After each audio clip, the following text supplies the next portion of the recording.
Just send me the laughing face. If you're tryna show some love, drop a heart on my page. Hot ass, kissy face, send me an emoji. Waves with the fire flames, send me an emoji. You don't have to say it, then just send me an emoji. Go and click that smiley face and send me an emoji. Hot ass, kissy face, send me an emoji. Hi everyone, welcome to my small corner of the internet. How are you?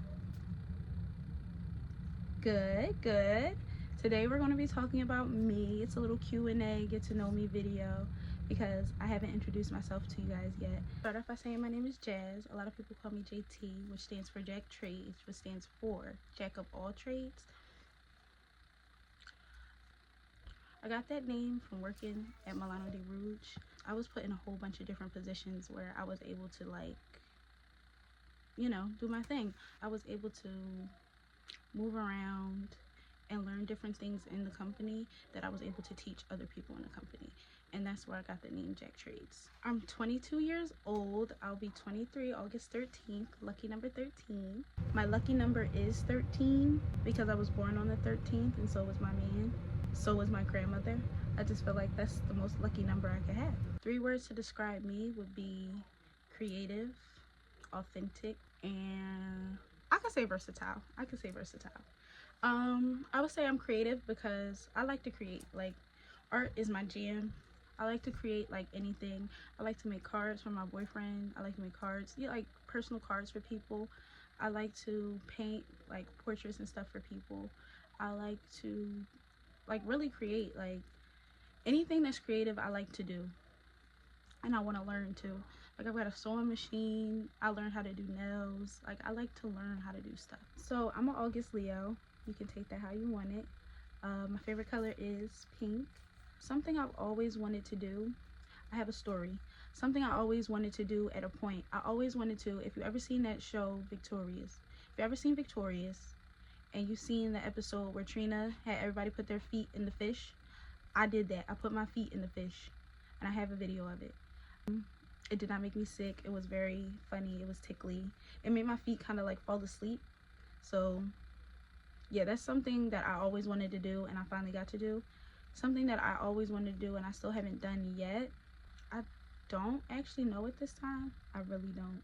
There's something, I don't know what I want to do. Like, I don't, like, I see stuff and I'm like, oh, I want to do that, but it's not like something that's like, put that down on my list.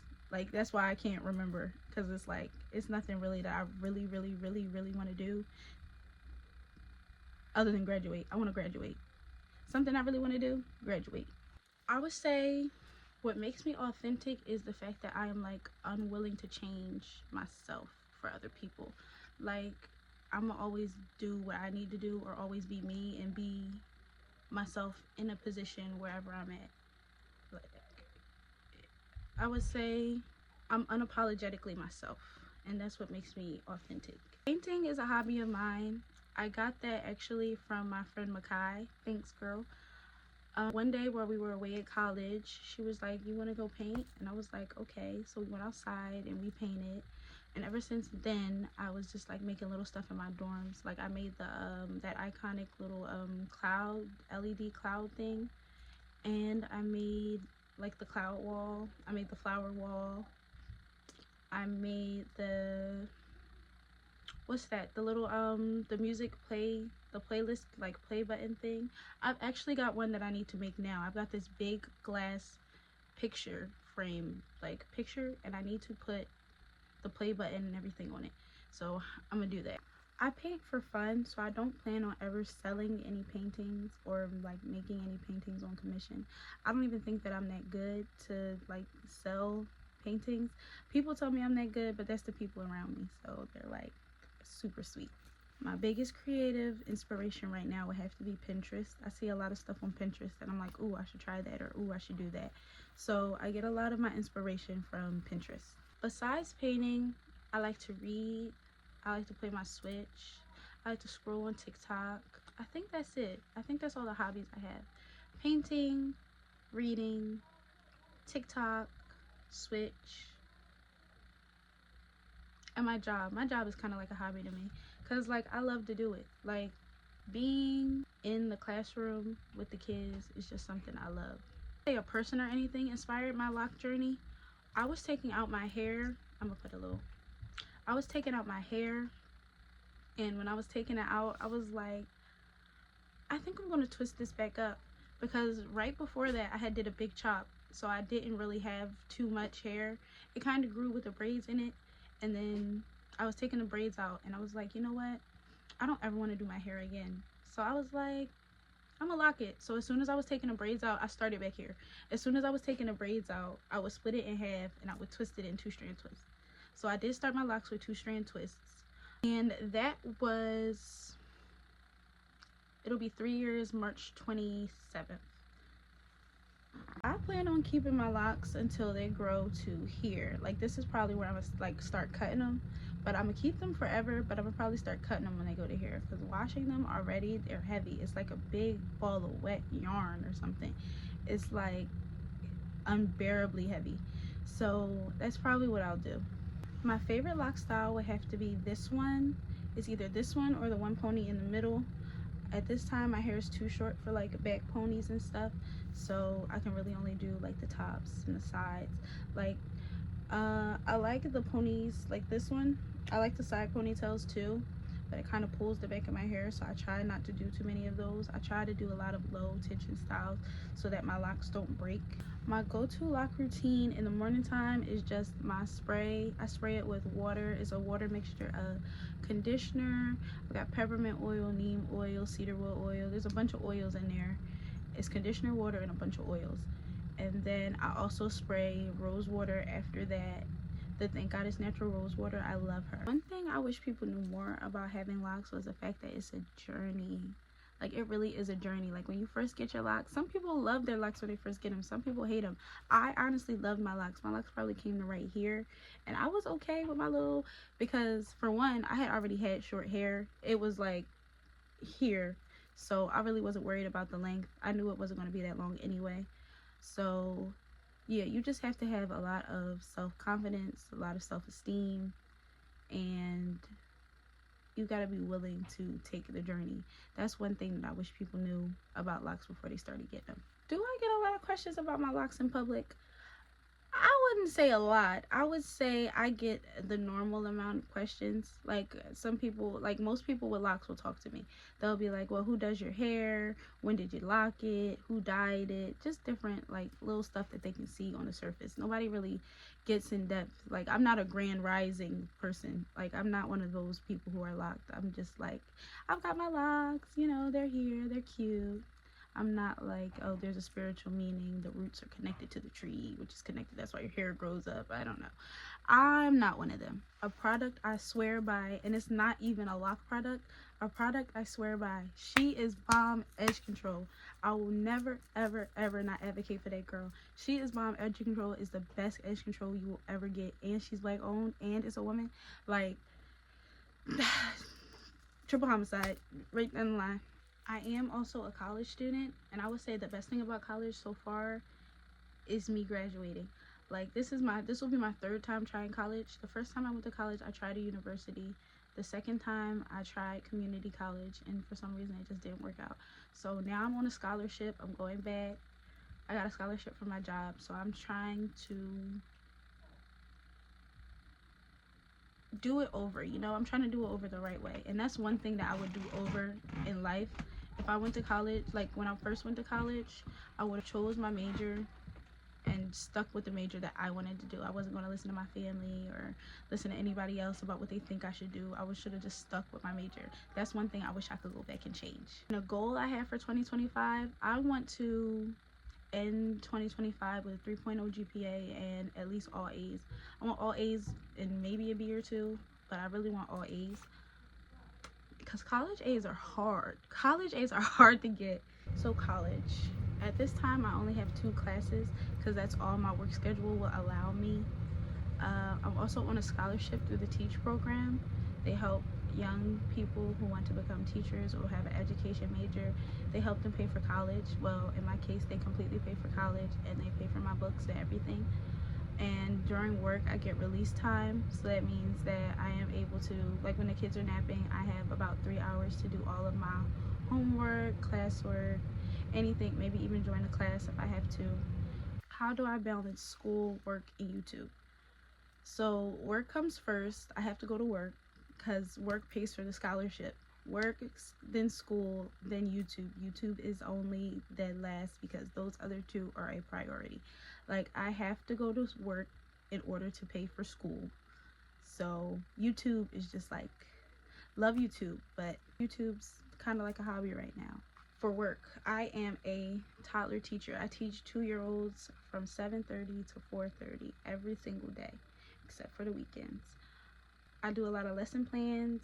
I do a lot of incident reports. I do a lot of potty training. I do a lot of answering questions. I get a lot of Miss Jazz, Miss JT, Miss Jazz, Miss JT all day long. And I actually live for it. I live and I die for it. My favorite thing about being a toddler teacher, well, it's not really a toddler. My favorite thing about being able to teach children in general is the fact that they are so moldable. Like, you're able to instill the proper etiquette and the proper, you can make them a proper human being. Like, you are the blueprint for what the child is going to be. So you have to act accordingly. You have to teach them accordingly. I like that I'm able to, it helps me look at myself, and it also helps me to help them. The hardest part about working with toddlers would have to be move up days for me and for them. I would say move up days, losing my old kids, it breaks my heart every time. I hate to lose my kids, but they have to grow up. And then getting the new kids is like, you have to start all over. Starting all over is so hard, but honestly, this batch, they are getting it. They're getting it quick. What should you expect to see from my channel? Days in the life of a teacher, days in the life of a college student, days in the life just being me. So a lot of vlogs. You should expect some hair stuff. You should expect some painting stuff. And just good vibes, you know? Like, I'm here to be me. So it's a little awkward. It's a little weird, but it's me. So I started a YouTube channel in the midst of TikTok Mageddon. Because of TikTok Mageddon, I was like, damn, I gotta get on my Zoom real quick. I was like, all right, so where am I gonna post content? Okay, YouTube.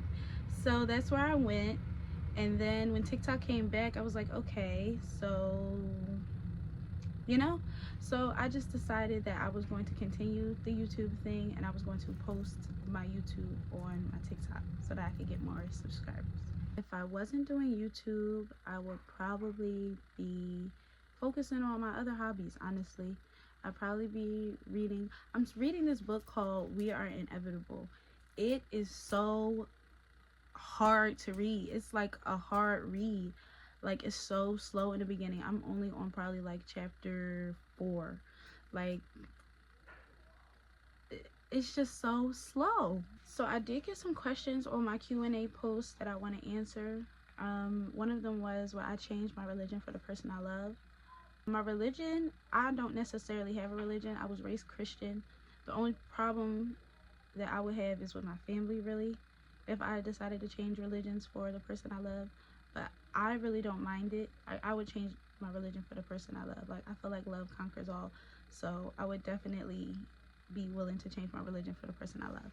My favorite sports team is the Philadelphia Eagles. Go Birds. You already know how they go. Clearly, I'm a Philadelphian. What I would want to grow up in is the 90s. Every time I hear that song, Love in the 90s, I just want to, like, that just, it gives the vibes that I want to be.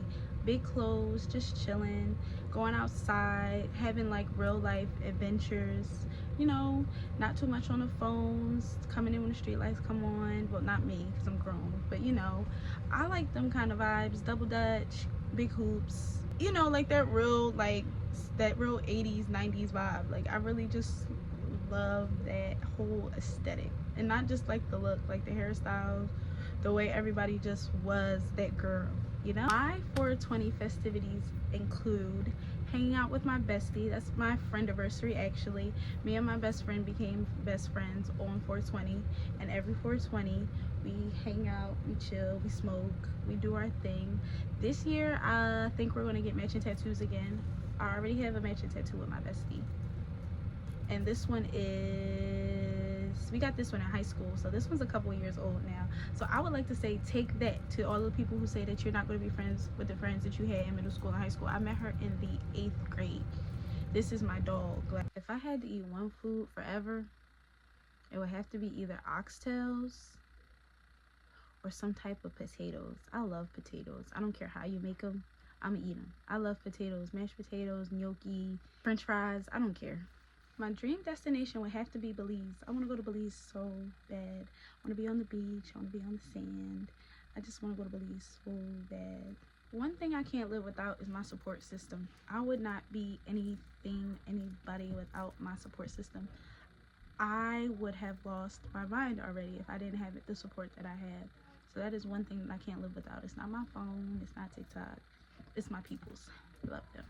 My biggest accomplishment so far, I would say, is going back to college. Like, when some people, like most people, when they get out and they take their gap year or their gap 3 years, in my case, they don't have the motivation to go back. I really am motivated to go back and get this degree. I really want to graduate. I want to be a teacher. I want to own a daycare. There's so much that I want to do, so I have to get this degree. My Switch, I have the regular Switch. I like Mario Kart. I like to play Animal Crossing. I have Dreamlight Valley. I'm kind of like on that. It's a bit much for me. It's a bit too much. Oh, unpacking. That is my game. I love unpacking. I'm kind of stuck on I'm on one episode and I'm stuck on it, so I'm trying to figure that out without cheating. But I love to play my Switch, especially when I'm playing Passenger Princess. I bring my Switch. I bring my book. Sometimes I even bring my laptop. I'll be bringing my homework. The last book I read was called Darkly by Marisha Pessel. That one was about this girl who got accepted into this foundation for these games that she loves. They're like Dungeon and Dragon type games. And she's trying to figure out, like, who sent this? Why is she there? It's like a big mystery. It's a mystery book. So I really enjoy that. Okay, so my mic died, so I guess that means it's time to conclude this video. I would like to thank everyone for stopping and listening to me rant and talk and actually wanting to get to know me. I can't wait to see you next time. Send me an emoji. Send me an emoji.